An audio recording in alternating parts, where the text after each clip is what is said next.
Hi, ich habe mir heute mal Verstärkung geholt vom Sascha. Sascha, du kannst dich ja vielleicht gerade ganz kurz mal vorstellen, wer du bist und was du machst.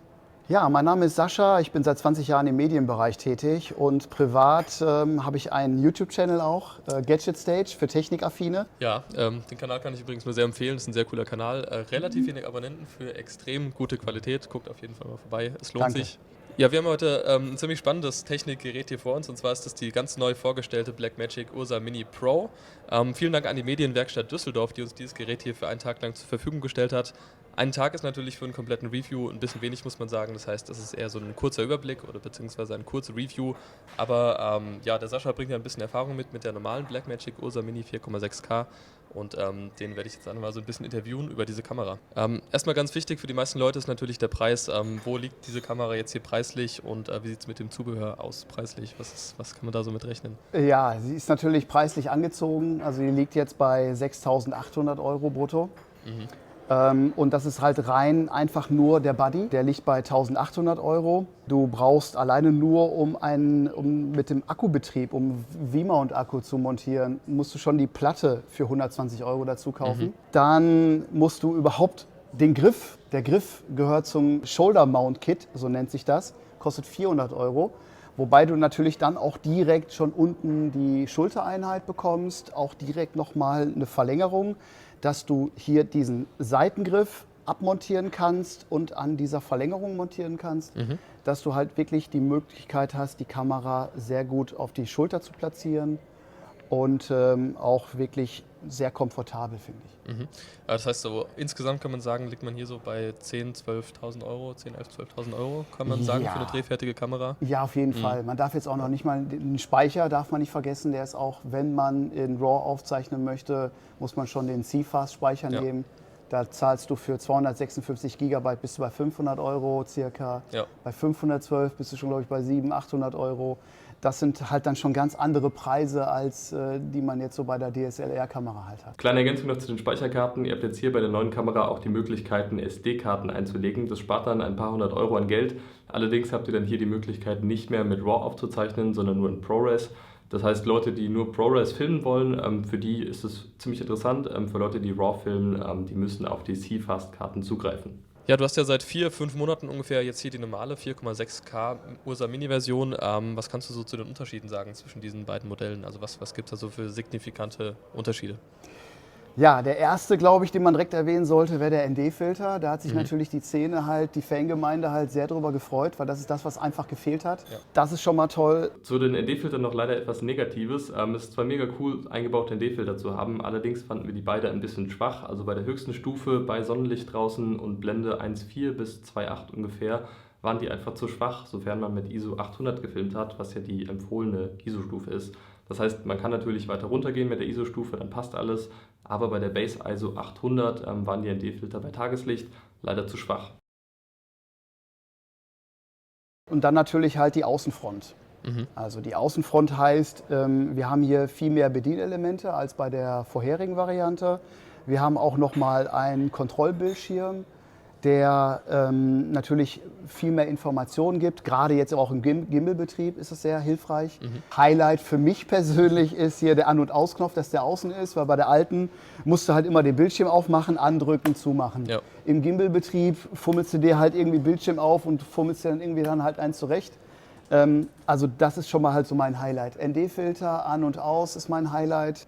Ist dir irgendwas Negatives jetzt an dieser Kamera aufgefallen? Ich meine, wir haben die Kamera jetzt so einen Tag lang getestet. Was kannst du Negatives über diese Kamera berichten? Gibt es wahrscheinlich auch ein paar Sachen. Ja, also prinzipiell finde ich die Bedienelemente super, aber großer Nachteil, finde ich, ist der Bildschirm. Also klar, der Bildschirm ist kleiner geworden. Bei der vorherigen Variante hatten wir ein 5 Zoll Full HD, ich würde sogar sagen IPS-Panel, also wirklich ein sehr, sehr geiler Bildschirm.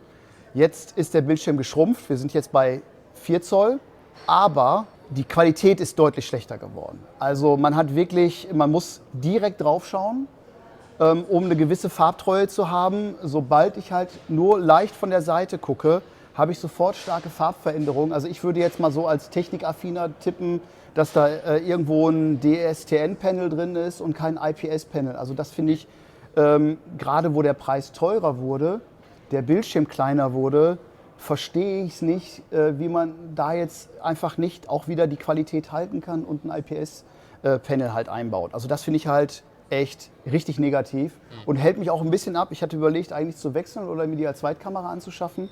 Und da komme ich ein bisschen in Zweifel, muss ich echt sagen. Also Okay. Ja, das mit dem Display kann ich nur bestätigen. Also ich habe jetzt heute auch mit diesen beiden Kameras gearbeitet und es ist auf jeden Fall ein Unterschied merkbar. Finde ich schade, weil eigentlich ist es eine neue Kamera und da sollte eigentlich das Display noch besser werden, würde man jetzt so vermuten.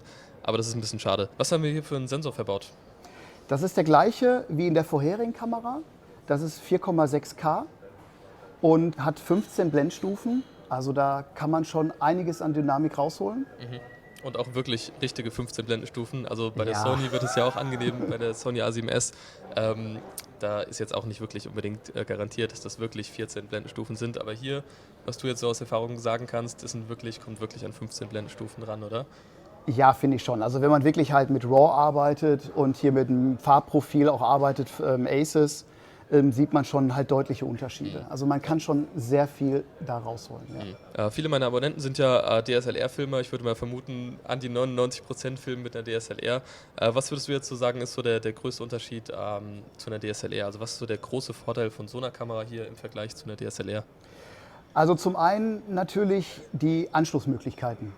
Also wir haben hier viel professionellere Anschlussmöglichkeiten, ohne jetzt irgendwelche Rigs und irgendwelche Konstruktionen aufzubauen, wie man das ja gerne halt bei der A7S halt auch sehr oft sieht. Ich kann direkt hier XLR-Mikrofone eindocken, direkt 2 Stück. Ich habe hier hinten direkt SDI-Schnittstellen. Ich habe hier auch nochmal die Möglichkeit SDI und Stromversorgung, wo wir jetzt den Viewfinder auch dran haben.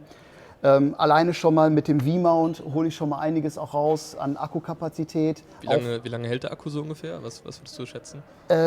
Also der hier, da komme ich auf 3-4 Stunden. Das ist die kleinere Variante, so small. Reine Drehzeit? Also Reine Drehzeit, also wirklich permanent an das Ding. Das kannst du auch anlassen, das brauchst du nicht wie bei der A7S immer so, Aufnahme beendet, Ja. ups, aus, wieder an, aus, wieder an. Sondern das Ding kannst du permanent laufen lassen, alles gut. Schaffst du dir einen etwas dickeren an, kommst du locker über den Tag. Also Okay. easy. ja, ich glaube, davon können alle Sony A7S-Nutzer nur träumen. Ja, auf jeden Fall. Du hast ja auch vorher mit einer A7S gearbeitet oder mit der A7S II. Wie leicht oder schwer ist dir der Umstieg gefallen? Also ist es schwerer, ist es einfacher mit so einer Kamera zu arbeiten oder ist es einfach nur anders? Also was würdest du sagen? Also ich hatte schon meine Bedenken und auch meine Ängste, halt zu einer Produktionskamera zu wechseln. Gerade wo ich halt 15 Jahre mit einer DSLR-Kamera halt Fotos und Videos gemacht habe. Aber ich bin sehr, sehr glücklich. Es war witzig, weil die war nach 2-3 Stunden verflogen. Es ist so easy, also wo man sich sonst halt, wenn man gerade jetzt im S-Log und hochwertiges Filmmaterial produzieren möchte, also S-Log 2, S-Log 3, wirklich hingeht, mit LUTs arbeitet und halt sich richtig Mühe gibt beim Color Grading und so diesen Film-Look halt haben möchte, dann bist du mit einer DSLR-Kamera schon ein bisschen beschäftigt, was Color Grading angeht. Und wenn ich jetzt einfach mal mit DaVinci Resolve, das ist ein Programm von Blackmagic und du bekommst das auch kostenlos dabei. Also das heißt, dieser Preis, diese 6.800, die relativieren sich dann auch wieder, weil du kriegst eine Software dabei, die 1.000 Euro wert ist, also ein Dongle. Und du hast dann die Studio-Version und du hast dann halt wirklich sehr professionelle Möglichkeiten des Color Gradings und es ist wirklich deutlich leichter und angenehmer auch, Videomaterial zu graden. Gerade weil du auch natürlich nicht nur die 8-Bit zur Verfügung hast, sondern halt hier, wenn du in ProRes aufnimmst, hast du die 10-Bit. Und in RAW, ich zeichne am liebsten oder fast nur in RAW auf, kann ich jedem nur empfehlen, bist du bei 12-Bit. Du hast zwar halt ein hohes Datenaufkommen, keine Frage, aber es lohnt sich, gerade beim Color Grading. Und gerade halt, vergiss den Weißabgleich. Ja? Ja, das ist prima, ja. Du kannst halt alles schön im RAW einstellen und hast halt schön auch ein Fenster in DaVinci und hast da alle Möglichkeiten der Welt. Das ist cool, ja.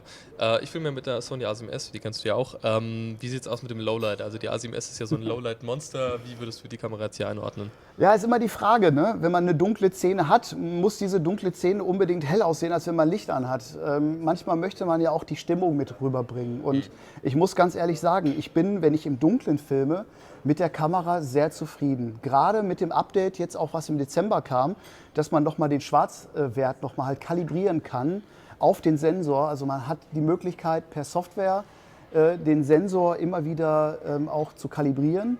Und ich finde die Ergebnisse wirklich sehr gut. Also klar, ich kann jetzt nicht in einen dunklen Raum gehen und den Raum jetzt irgendwie taghell werden lassen. Das geht natürlich nicht. Also wir sind hier schon gebunden, wenn ich die 15 Blenden ausnutzen möchte, an ISO 800.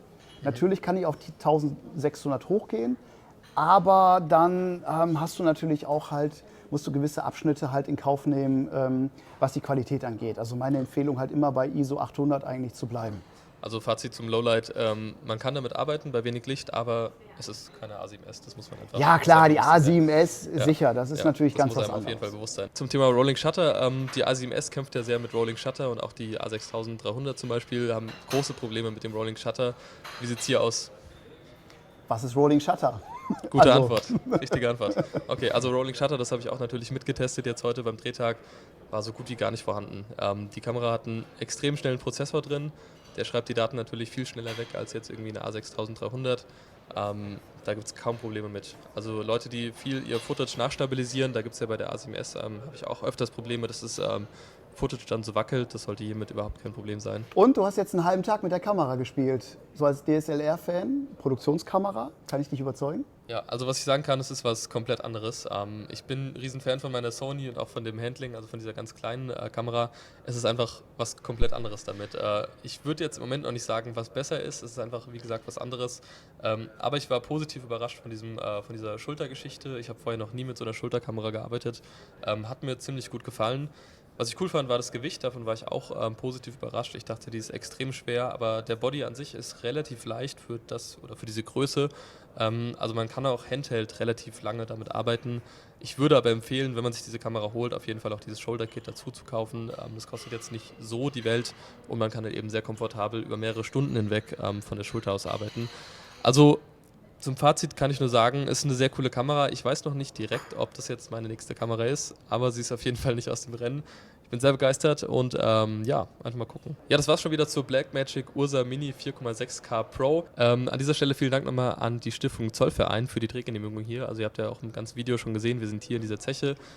Ist extrem schöne Location für so einen Kameratest. Wir haben hier Lowlight, wir haben hier draußen schöne Lichtverhältnisse, schöne Natur und ja, war sehr schön hier zu drehen. Hat sehr viel Spaß gemacht, also vielen Dank an dieser Stelle. Vielen Dank an die Medienwerkstatt Düsseldorf nochmal fürs Bereitstellen und hier an Sascha, dass er mir beim Dreh geholfen hat und dass ich seine Blackmagic Ursa Mini 4,6K nutzen durfte. Sehr gerne. Checkt auf jeden Fall mal seinen Kanal ab, das lohnt sich. Wie gesagt, Ja, tolle Daumen Qualität. Link zum Channel findet ihr natürlich in der Videobeschreibung. Jetzt würde ich sagen, bis zum nächsten Video. Macht's gut. Ciao. Ciao.